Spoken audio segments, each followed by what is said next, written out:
ladies and gentlemen, I'm going to talk about reflection। हाँ तो मेरे प्यारे बच्चों, क्या हाल चाल? उम्मीद करते हैं बड़े अच्छे होंगे, स्वस्थ होंगे, मस्त होंगे और बढ़िया से स्टडी कर रहे होंगे। दोस्तों, आज फिर से हम लोग वोकैब्स याद करने जा रहे हैं और अगर आपने अभी तक वीडियो को नहीं देखा है, इससे पहले वाला वीडियो को तो जरूर जाके देख लीजिएगा, ताकि जो है आप जीरो लेवल से वोकैब्स याद कर सको। हमारा तीसरा दिन है और हम लोग 90 डेज चैलेंज पे हैं और 90 डेज चैलेंज लेकर के हम लोग वोकैब्स को सीखेंगे, फिर इंग्लिश बोलना सीखेंगे, फिर ग्रामर पढ़ेंगे, ठीक है, और इंग्लिश पढ़ना सीखेंगे, ठीक है। आइए हम लोग चलते हैं बोर्ड पे और आपको पढ़ाते हैं और आपको बताते हैं। उससे पहले मैं कुछ बात बता दूं कि आपको इसे नोट कर लेना है और इसे रोजाना 50 बार पढ़ना है। 50 बार कम से कम आपको पढ़ना ही चाहिए। आपको याद करने के लिए कम से कम 50 बार तो पढ़ना ही पड़ेगा मेरे दोस्त, इसीलिए 50 बार जरूर पढ़िएगा। डायरी में नोट जरूर कर लीजिएगा और डेली का क्लास अटेंड जरूर कीजिएगा, ताकि जो है आप कुछ भी चीज मिस ना कर पाओ और बड़े अच्छे तरीका से आप इसे याद कर सको। तो चलो बोर्ड पे चलते हैं और आपको बताते हैं। देखिए यहाँ पे मैंने लिख दिया है, ठीक है, और यहाँ पे देखिए, यहाँ पे अगर आपको अंग्रेजी नहीं पढ़ने आता है, सर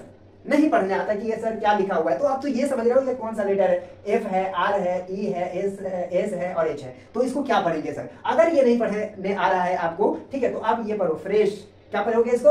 फ्रेश। इसीलिए मैंने इसको भी लिख दिया हूं, ताकि जो है आप अगर ये नहीं पढ़ पा रहे हो तो इसको पढ़ो और इसको पढ़ो, ठीक है, और उसके बाद इसका मीनिंग याद कर लो, ठीक है ना। तो इस तरह से मैं आपको समझा रहा हूं, बड़े अच्छे तरीके से समझा रहा हूं और जीरो से लेकर के, है ना, एडवांस लेवल तक की अंग्रेजी सिखाने का जिम्मेदारी मैंने अपने सर ले लिया है। तो मैं तो सिखाऊंगा मेरे दोस्त, लेकिन जितना मैं मेहनत कर रहा हूं आपको भी उतना ही मेहनत करना पड़ेगा, तब जाकर के आप सीख पाओगे। चलो शुरू करते हैं। आइए देखिए, FRESH इसको फ्रेश कहते हैं। क्या बोलिएगा? फ्रेश। फ्रेश का मतलब होता है ताजा, है ना।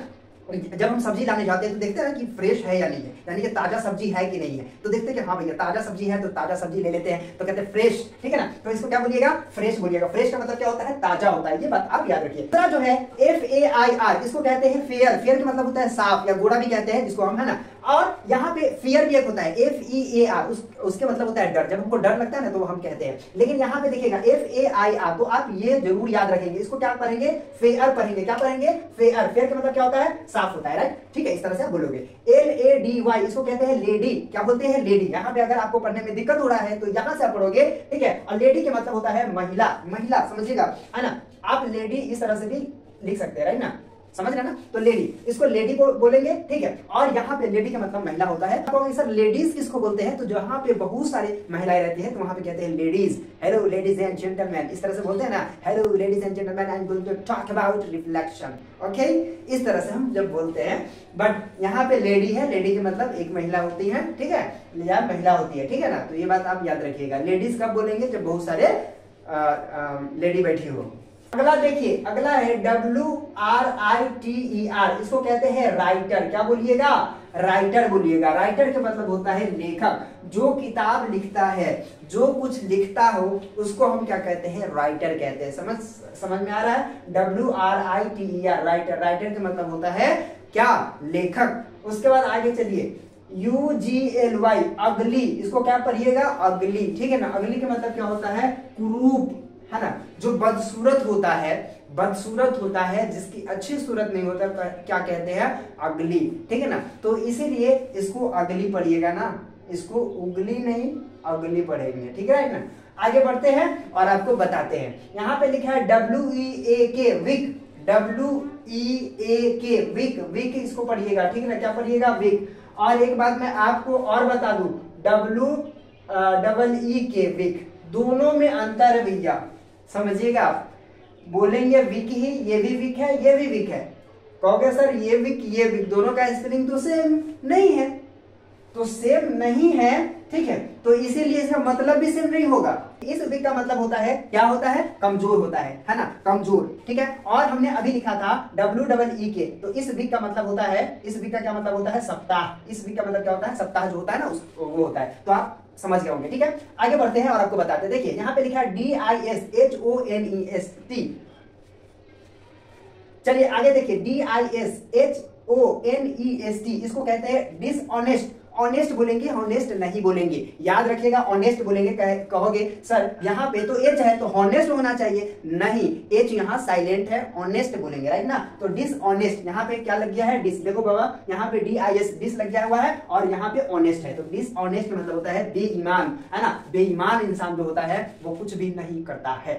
अगर आप बेईमानी के साथ पढ़ाई कर रहे हो, अगर आप कुछ सीखने के प्रति आपका जिज्ञासा है लेकिन आप बेईमानी कर रहे हो, आप बढ़िया तरीका से नहीं सीख रहे हो, तो बेईमान हो सर। और बेईमान आदमी कभी नहीं जीतता है।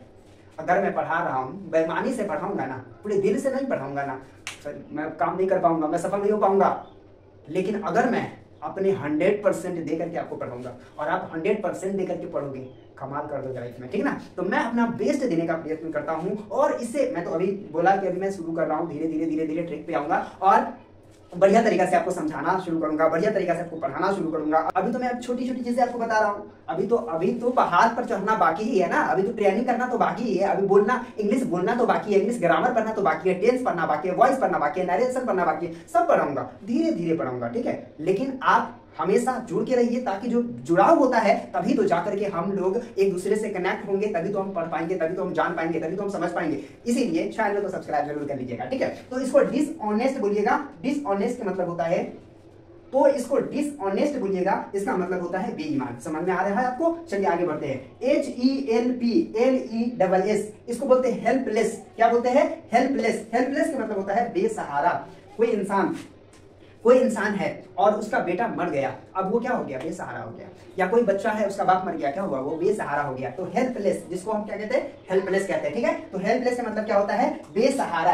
ये बात आप याद रखिएगा। देखिए DIRTY, डर्टी, डर्टी का मतलब होता है गंदा। DIRTY, डर्टी, डर्टी का मतलब क्या होता है? गंदा होता है। ये बात आप याद रखिएगा हमेशा, ठीक है। DIRTY, डर्टी, डर्टी का मतलब गंदा। चलिए MODERN इसको कहते हैं मॉडर्न, है ना, मॉडर्न, ठीक है। क्या बोलिएगा? मॉडर्न। मॉडर्न का मतलब क्या होता है? आधुनिक, आधुनिक, है ना। मॉडर्न हिस्ट्री आपने पढ़ा होगा, इस तरह से बोलते हैं, तो इसी को बोलते हैं मॉडर्न, ठीक है। चलिए एक बार और मैं आपको पढ़ा देता हूं बढ़िया तरीका से, आप जरूर रिवीजन करोगे और जरूर याद करोगे। चलिए यहाँ पे देखिए, फ्रेश इसको बोलेंगे, फ्रेश का मतलब ताजा होता है। फेयर बोलेंगे, फेयर का मतलब साफ होता है या गोरा होता है, जो भी आप समझ रहे हैं। फियर का मतलब डर होता है, ये मैं आपको समझा दिया।